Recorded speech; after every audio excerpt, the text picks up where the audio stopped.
कि पार्टी के साथ जिन्होंने भी द्रोह किया है, गद्दारी की है, वो आज शाम को 5 बजे के बाद गुजरात का कलंकित इतिहास बन जाने वाले हैं और हमारी विजय निश्चित है। 44 के 44 लोगों ने मजबूती के साथ कांग्रेस की विचारधारा में मानते हुए अहमद पटेल जी को वोट दिया है और उसके अलावा भी जीत के लिए जो वोट चाहिए वो हमको मिला है। लेकिन 2 एनसीपी के और एक जेडीयू के कहीं ना कहीं उनके वोट पर भी सवाल ही है।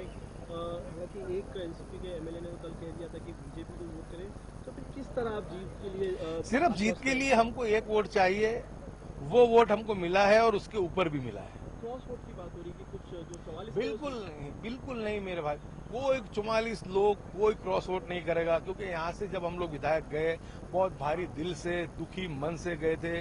गुजरात में इतनी बड़ी आपदा थी, हम लोग जाना नहीं चाहते थे, लेकिन मजबूरी थी कि सरकारी तंत्र का जिस तरीके से दुरुपयोग हो रहा था, हमारे एमएलए के अपहरण हो रहे थे, हमको धाक धमकी मिल रही थी। जब इस गुजरात में कांग्रेस के राष्ट्रीय उपाध्यक्ष की सलामती ना हो राहुल गांधी जी की, तो आप समझ सकते हैं कि आगे एमएलए की क्या सलामती होगी।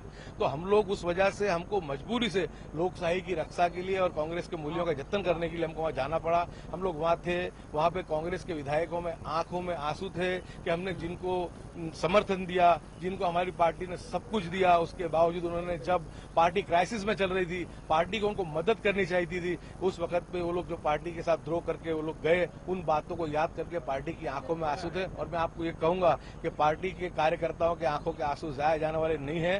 द्रोह करने वाले गद्दार शाम को 5 बजे बाद गुजरात का कलंकित इतिहास बन जाने वाले हैं। राहुल गांधी जी पे जो हमला हुआ वो बात आपने उठाई कि सुरक्षा नहीं थी, लेकिन सुरक्षा को लेकर ही एक बयान आया है राजनाथ सिंह का।